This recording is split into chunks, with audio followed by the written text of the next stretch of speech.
ഉത്തർപ്രദേശിൽ മതപരിവർത്തന നിരോധന നിയമത്തിന്റെ മറവിൽ ജയിലിലടച്ച 6 ക്രൈസ്തവർക്ക് ജാമ്യം. സോൻഭദ്ര ജില്ലയിലെ കോടതിയാണ് ജാമ്യം അനുവദിച്ചത്.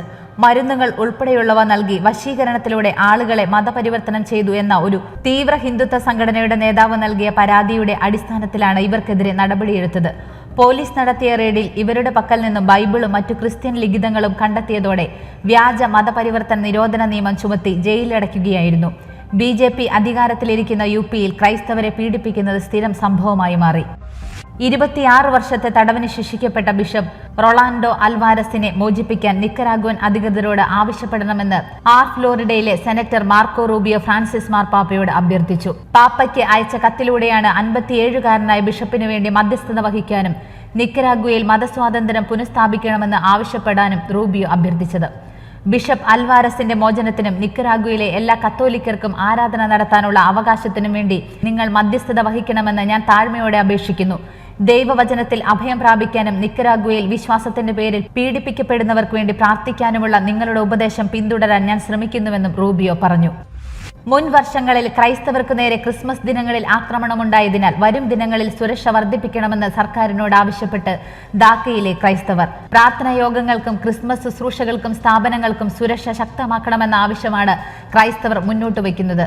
2016-ലെ ക്രിസ്മസ് ദിനത്തിൽ കത്തോലിക്ക ദേവാലയത്തിനു നേരെ തീവ്രവാദികൾ ആക്രമണം നടത്താൻ പദ്ധതിയിട്ടിരുന്നു. ഇത് തീവ്രവാദ വിരുദ്ധ സേനയുടെ കൃത്യമായ ഇടപെടൽ മൂലം പരാജയപ്പെട്ടിരുന്നു. തുടർന്നുള്ള വർഷങ്ങളിലും ക്രൈസ്തവർക്ക് നേരെ ചെറുതും വലുതുമായ നിരവധി ആക്രമണങ്ങൾക്ക് തീവ്രവാദികൾ ശ്രമങ്ങൾ നടത്തിയിരുന്നു. അതിനാൽ തന്നെ ക്രിസ്മസിനോടടുക്കുന്ന ദിവസങ്ങളിൽ ക്രൈസ്തവർ ഏറെ ഭീതിയിലാണ്. തെക്ക് കിഴക്കൻ ഏഷ്യൻ രാജ്യമായ വിയറ്റ്നാം സന്ദർശിക്കാൻ ഫ്രാൻസിസ് മാർപ്പാപ്പയെ ഔദ്യോഗികമായി ക്ഷണിച്ച് വിയറ്റ്നാം സർക്കാർ. വിയറ്റ്നാം പ്രസിഡന്റ് വോ വാൻ തുയങ് മാർപ്പാപ്പയ്ക്ക് ഔദ്യോഗികമായി അയച്ച കത്തിലൂടെയാണ് രാജ്യം സന്ദർശിക്കാനുള്ള അഭ്യർത്ഥന കൈമാറിയത്. ക്രൈസ്തവ ലോകം ഏറെ പ്രതീക്ഷയോടെയാണ് ഈ ക്ഷണത്തെ കാണുന്നത്. മുമ്പ് ഇരുപക്ഷവും റോമിൽ മാർപ്പാപ്പയുമായി നടത്തിയ കൂടിക്കാഴ്ചയുടെ പശ്ചാത്തലത്തിലാണ് ക്ഷണം. വിയറ്റ്നാം ജനതയുടെ ഭക്തിയുടെ കേന്ദ്രമായ ലാവാങ് മാതാവിന്റെ ദേവാലയം സ്ഥിതി ചെയ്യുന്ന ഹു അതിരൂപതയിലേക്കുള്ള ക്രിസ്മസിനു മുമ്പുള്ള വിയറ്റ്നാം പ്രസിഡന്റിന്റെ സന്ദർശനത്തിനിടെയാണ് സർക്കാർ പാപ്പയെ ഔദ്യോഗികമായി ക്ഷണിച്ച വിവരം പ്രഖ്യാപിച്ചത്. എഞ്ചിനീയറിംഗ് വിദ്യാഭ്യാസത്തിൽ ആധുനിക സാങ്കേതിക കാഴ്ചപ്പാടോടുകൂടിയ സിലബസ് പരിഷ്കരണങ്ങളും പുതുതലമുറയ്ക്ക് രാജ്യാന്തര തൊഴിൽ സാധ്യത നൽകുന്ന നൂതന കോഴ്സുകളും ആരംഭിക്കണമെന്ന് Catholic engineering college management association. Kochi Albertian institute of science and ടെക്നോളജിയിൽ ചേർന്ന Catholic engineering college management association നേതൃസമ്മേളനം സാങ്കേതിക വിദ്യാഭ്യാസ മേഖലയിലെ വിവിധ പ്രശ്നങ്ങൾ ചർച്ച ചെയ്ത് പ്രവർത്തന രൂപരേഖ തയ്യാറാക്കി. പ്രമുഖ റാങ്കിങ്ങുള്ള രാജ്യാന്തര യൂണിവേഴ്സിറ്റികളുമായും വ്യവസായ സ്ഥാപനങ്ങളുമായും സഹകരിച്ച് പ്രവർത്തിക്കാനും തീരുമാനിച്ചു. എഞ്ചിനീയറിംഗ് കോളേജുകൾ എഞ്ചിനീയറിംഗ് സിറ്റികളും വ്യവസായ സാങ്കേതിക ഹബ്ബുകൾ ഉണ്ടാക്കി ഗവേഷണങ്ങളും തൊഴിലവസരങ്ങളും സൃഷ്ടിക്കുന്ന പ്രക്രിയ ശക്തിപ്പെടുത്തുവാൻ സർക്കാർ ചർച്ചകൾക്ക് തയ്യാറാകണമെന്ന് അസോസിയേഷൻ ആവശ്യപ്പെട്ടു.